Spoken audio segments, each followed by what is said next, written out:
Over 400,000 people signed a petition to save one bear. On July 21, 2016, it did not matter. Wildlife officials made a decision that would spark outrage across the entire internet.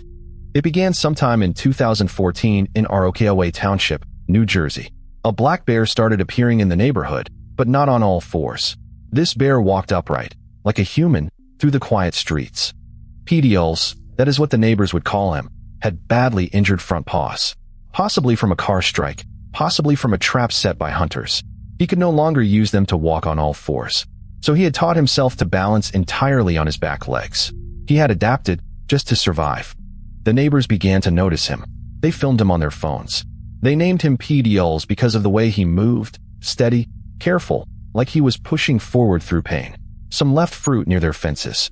Others simply watched each morning, quietly, as he made his way past their homes. Over months, PDLs became famous in the township. Locals tracked his route and compared sightings. He was gentle. He never charged. He never threatened anyone. He simply moved through their streets like a quiet, dignified neighbor who had nowhere else to go. By 2015, the amateur videos had spread far beyond New Jersey. They reached social media, news outlets, animal lovers around the world. Millions of people watched a bear walk upright through a suburban street. PDLs was a sensation. Animal lovers began petitioning wildlife officials to leave PDLs alone. He was not attacking anyone.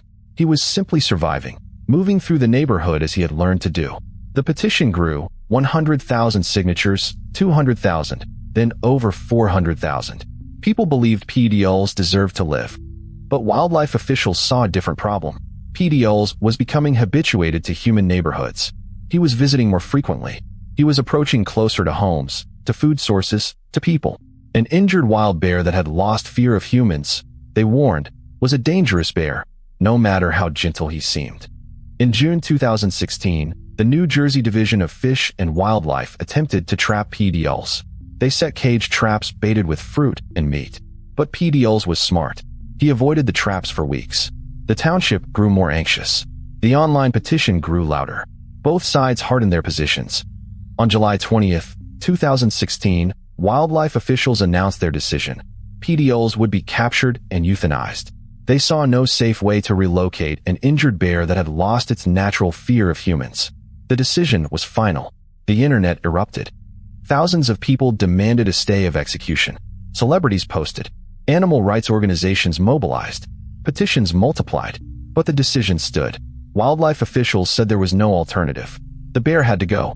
On July 21st, 2016, PDLs was found in a residential area. He was tranquilized, captured, and taken to an animal facility. There, he was euthanized.